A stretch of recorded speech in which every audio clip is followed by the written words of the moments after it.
Hello everyone, and welcome back to Guru TV. My name is Jason Sutton from the Dana Rader Golf School. We're coming to you today from inside the lab at the Dana Rader Golf School because we're going to talk a little bit more about fitness. I got one question for everybody out there. Is physical limitations keeping you from making your golf swing better? And that's what we're really going to discuss today. And I've got an expert in fitness, TPI Certified Trainer, Mark Kane, to help us with that. Welcome, Mark.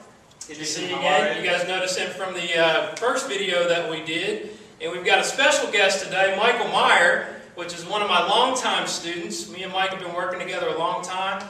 Michael is an excellent player, he's a scratch golfer, and has actually been working with Mark for a good bit. And I'm going to let him talk a little bit about the importance of physical fitness and how that relates to golf and then how it's helped him. So welcome, Mike.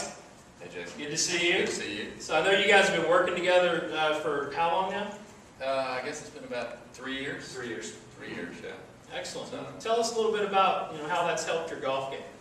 I think it's helped my game a lot in terms of, as you mentioned, physical limitations, and I think in terms of being able to practice longer, from being working on some of the things that were limitations, adding some power, and I think just generally feeling better is always good for the golf swing. Outstanding. All right, so what we're going to help you guys with today is one swing fault that we find in a lot of our students, and Mark really helps a lot of my students with, and that's trunk rotation. If you're trying to find a little bit more shoulder rotation or hip rotation, and you feel like, hey, I just can't get there, Mark's going to help us assess that problem, give us a corrective exercise, and then at the end I'm going to give you a little swing drill that you can do indoors that's really going to help you this time. So Mark, tell us a little bit about what you would do for somebody that maybe doesn't have enough rotation or thoracic spine rotation. Cool. Well, one of the things that we want to do is we want to look at how well they rotate, but we want to look specifically, Jason, at how well they rotate through their mid to upper back. So I'm going to turn you this way, Michael. What we want to do is get a good assessment of how mobile they are through what we call the thoracic region. And this gets ignored a lot, so we're going to just show you a really simple assessment test that you can do yourself or in a clinical setting. So we're going to call this the seated trunk rotation test. So all you need is a chair. We're going to take 2 golf clubs and form an X, and that X is going to form a 45-degree angle. So we don't have to get fancy with any measuring devices. We're going to go low tech. All right, Michael, why don't you have a seat, please? Just make sure these look good. Okay. So there's 2 ways we can do this. One is I'm going to have Michael sit up nice and tall, get people out of that computer sitting posture, and I'm going to have him hold the club onto the front of his chest. All right? And from here, I'm just going to stand behind Michael. I've got my 45-degree angle set up, and I'm going to have Michael turn to the left, keeping that club in contact with his chest.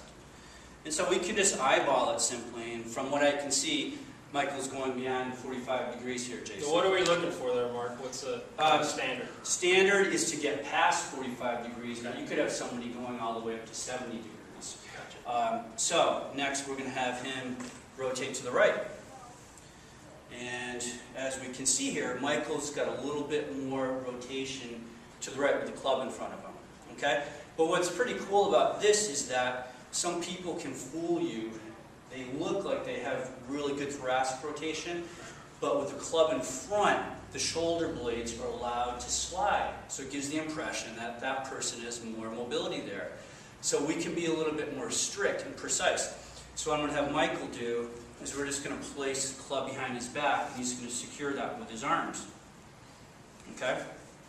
And we're going to do the same test. So Michael, I'm going to have you rotate to the left, please.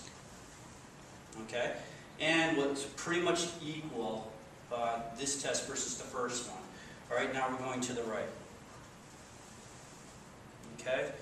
And like a lot of people, Michael's learned how to cheat to win. All right? So we're going to make sure he keeps that club on the back. We're going to do that one more time. I always like people, oh, it's still coming off. So this is the other thing is when we test people, we can see if they make that little compensation. All right, go one more time, and I'm going to right there. All right, so now he's lost rotation. Is that his true rotation right there? This is his true rotation. He can't pull us, so we got him. All right, and you can relax there.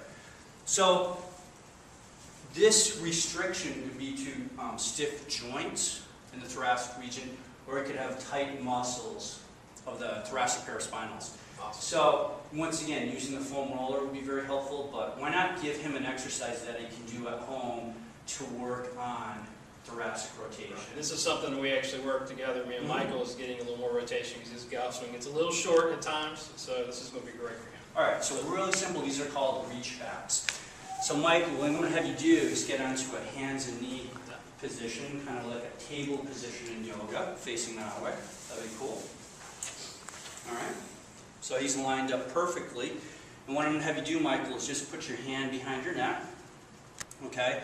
Keeping this left arm straight. What I'm going to have you do is try to pull this elbow up towards the ceiling. And you're going to follow that with your head. So as you can see, we get some nice rotation in his thoracic spine. From here, what I want you to do, Michael, is bring that elbow down to the opposing knee in that direction. Good. And back up again. Cool. Keep doing that for about 3 more repetitions. And usually I'll have people do 1 to 2 sets of 10 reps, Jason. Okay. All right? And so this is a great homework assignment that you can give somebody if you are running them through that test and you find that they're lacking in thoracic rotation. So you can come on up there. Awesome. Thank you, Michael. Thanks, Mike. Always the excellence of execution. Never a problem. I need a break. Yeah. All right, so after we've maybe increased the mobility, right, then we can start to work on the golf swing a little bit. So I'm going to give him a real simple drill that you can do indoors and outdoors, or even use it as a sort of a stretching exercise before you warm up. All you need is a couple of clubs, and this is just a pivot drill. Everybody's probably seen this before, but it's a great refresher. So all I'm going to do is I'm going to place one shaft just inside my right foot, place the club right across your chest, cross the arms, fold them across your chest, get into as good a posture as you can, and all we're going to do is we're going to rotate slowly and try to match the shafts, the top shaft on top of the one on the ground. So we do that a couple of times. You really feel that right side loading. You feel the right knee keeping a nice flex there. Head's moving back behind the golf ball just slightly. And then what I like to do is add a little twist to it just to check yourself. Is as we get to the top here, is just let your left arm hang down and point to the ground.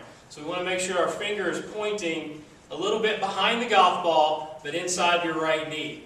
Because we see a lot of our students that have trouble pivoting is they'll tend to slide too much to the right, which really kills their rotation, or worse, they might reverse pivot as they get a spine angle, going towards the target. So this is a really big thing you can do in a mirror, or like I said, out on the range before you practice. All right, well, I want to thank Mark again. Thank you. Michael for joining us and being a great guinea pig. We hope this helps you guys. We really want to work on this stuff over the winter as we go into the season.